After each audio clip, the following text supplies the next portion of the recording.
17% of Americans have a car loan with a payment of over $1,000 a month. How do you sleep at night?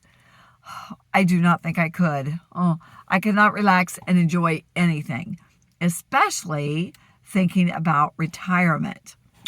Yesterday, I worked with one of my supervisors. So I spent the day with her, and I told her the only concern I really have about retirement is no health insurance or health coverage.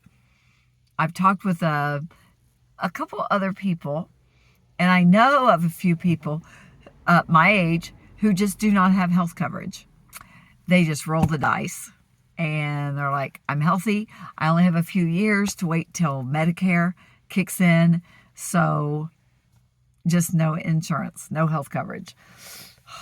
I'm tempted because already I seldom pay, or I seldom have expenses above what I pay out annually from health insurance premiums. My health or my employer pays the biggest part, but the little part that I pay, because I don't go to the doctor, I don't have prescriptions.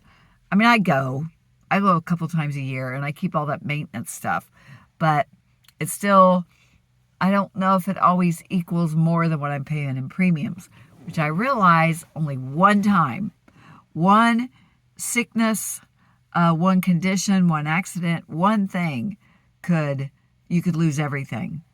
So I know health insurance is it's kind of necessary, but anyway. So I was talking to her about that. I can afford to retire, but I've not even had the nerve to look into health insurance. I know it's expensive, especially self-pay when you buy it yourself. So, anyway, I told her possibly if I could only work a very small amount of time a month, basically just enough to pay my health insurance premiums, I might consider staying on at my job. And she said, well, talk it over with another supervisor who is directly above me. I would have to talk it over with him and see if the schedule, if they could make that happen. Oh, I don't know. Because I'm all psyched, I'm pumped to retire. But health insurance, because I work for the federal government, I could keep my health insurance, which is pretty good. I could qualify for that for the rest of my life. But the only problem is my employer would no longer pay their portion, which of course is the biggest portion. It's at least 80% the employer pays. So if I quit or retire, I can keep that insurance, but they're not going to pay the 80%. So, what about you? Is there something like a car payment of $1,000, maybe not that high, but or a mortgage payment that is preventing you from taking the leap and deciding you're ready to retire? Comment below, let me know, is there anything like that? And if not, how did you get there? How did you get to that point where you can just go ahead and retire? You're ready. You don't have $1,000 car payment. You don't have a big mortgage. Because I'm just really wondering.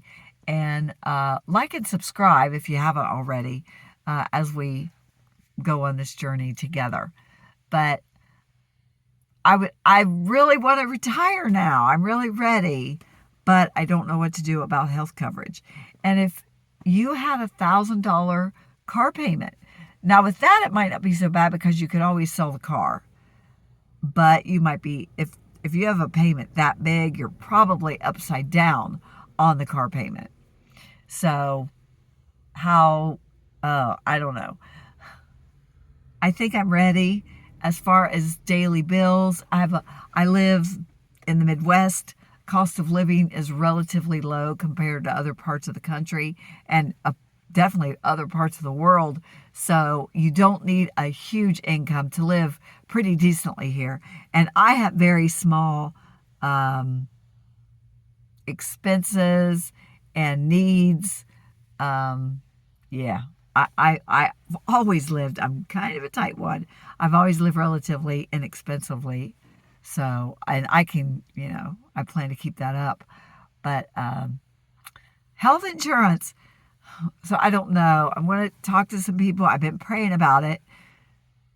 Should I go ahead and retire and bite the bullet and just find a healthcare provider or health insurance provider where I could get decent coverage without, But what is it for you? What is it that's holding you back? Is anything holding you back? Are you ready to go? You've got a big or a comfortable